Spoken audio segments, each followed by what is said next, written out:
May only your word be spoken, O Lord. May only your word be heard. Amen. Please be seated.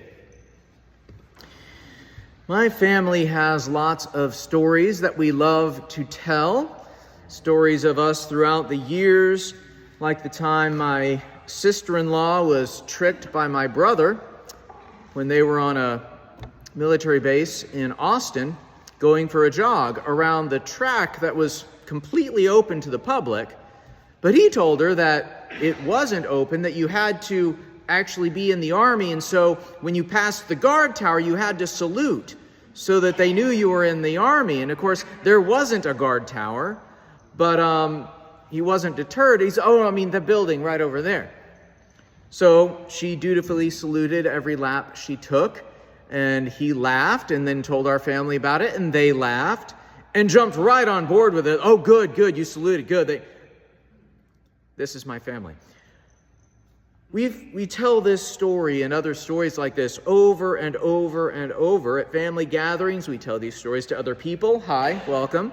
And these stories bring us together, and they remind us of our love and connection with one another. And these stories give other people a taste of who we are. When we tell these family stories to others, we're inviting them in. Folks become more a part of us as we share these stories. When I first met my then girlfriend, now wife, over 24 years ago, I told her some of these stories, including the saluting the tower story. And I wanted her to, like us and think that we were fun. Unfortunately, what happened was she stopped believing much of anything I said because I told her all these stories of me pulling fast ones on people, so I've had to really up my game with her to pull anything over her now. It's been fun. The point is, I imagine Jesus' disciples doing the same thing. You guys, remember when Peter sank? He stepped out of the boat, he walked those few feet, and then he got scared and just right down. Sinking like a stone. Jesus pulled him up all wet and shivering. Yeah, shut up, guys, Peter says. Okay. To be fair to Pete, you did walk on water for a little bit. That was pretty cool. Or Mary Magdalene talking with some of her friends. Mary, remember when you went to the tomb and you were trying to do that final preparation for Jesus' body for burial, and then you thought someone had stolen his body, and then there was this angel, right, you said, who told us that, what did he say? Why are you looking for Jesus here? He's not here. He's not dead. And then I turned around, Mary says, and Jesus was there acting like a gardener, not a care in the world, finally letting me know who he was. That's right. And then you went and told all the other guys about it, and they were like, oh, she must be making things up, hysterical or something. Boys, they rolled their eyes. Jesus' disciples and the apostles told these stories, and when they did, it was like family stories. People telling family stories, inviting people in to get to know them a little better. Sharing in that storytelling brought other people into the family of the church, the family of the followers of Jesus. There wasn't doctrine or dogma yet. There certainly wasn't any of this believe in Jesus or go to hell crap. I wrote nonsense. I said crap. I think it's more fitting. Anyway, there wasn't any of that yet either. There was simply storytelling. And through that storytelling, invitation become a friend of this extended family that we call the church. Storytelling was what Jesus and the 12 disciples were doing in the upper room on the night Jesus was arrested. They were sharing the Passover meal, telling the story of God's deliverance of the people of Israel out of slavery in Egypt. They were telling the story as the people of Israel have ever since they were freed from slavery in Egypt and brought out of Egypt. They were telling that story as God's family. I've gotten to be at some Passover meals with Jewish friends of mine and hear that story told. I'm not Jewish, But through that storytelling, I've been invited into friendship with that family of God, the people of Israel. I'm part of the family of God through Jesus, through the church, and we have our family stories that we love to tell over and over again. There's the story of resurrection, Jesus' resurrection, which Mary told, and the disciples didn't believe until they saw Jesus. And then they told that story of resurrection to the other disciple who wasn't there, Thomas, and he didn't believe until he saw Jesus. How blessed are those who will not see and yet will come to believe, Jesus said. That's all of us. That's most people who hear family stories. I wasn't there when my sister-in-law saluted the guard tower, but I remember it because I've been told that story over and over and over again. I wasn't there when Jesus was raised from the dead, but I remember it because I've been told that story over and over and over again. It's part of my family story now, part of our family story.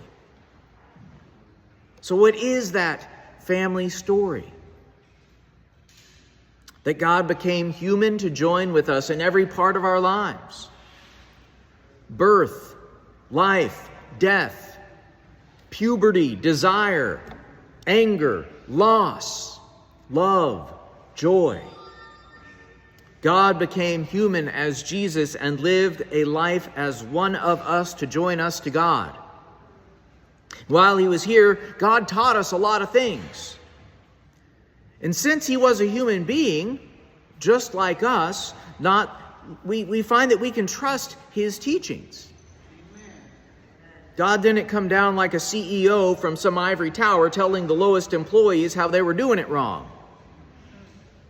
God became a regular human to tell regular humans the best ways to live and those ways that live to abundant life.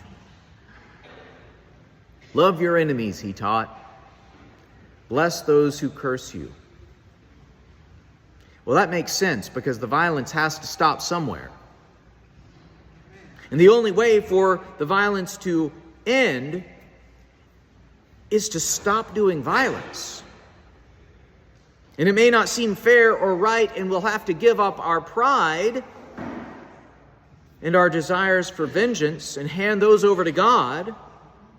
But when we do, we find freedom.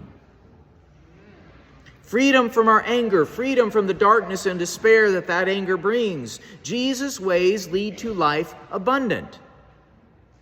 Remember Zacchaeus, the short little guy, the hobbit who kept cheating people out of their money? He had a lot of money, but he wasn't a happy dude because no one liked him. Then he saw Jesus, and Jesus invited himself to dinner at Zacchaeus' house.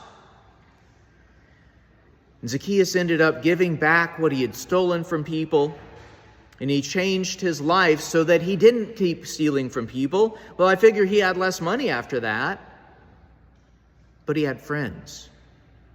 He had life abundant. So following Jesus' ways, following the story of Jesus leads to life abundant. And it may lead to death as well. Although, to be fair, death comes for all of us no matter what.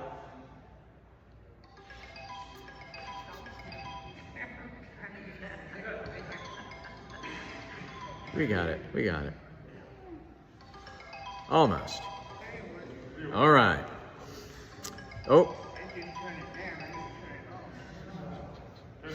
So, the other thing about following Jesus' ways is sometimes things don't go the way you planned. And that's okay.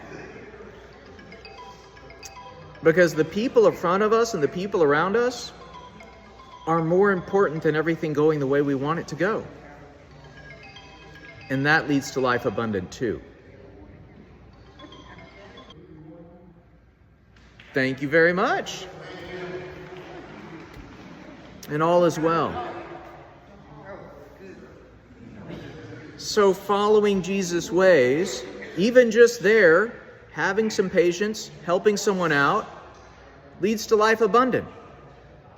Because for me, instead of being upset about it, I feel great. That's life abundant.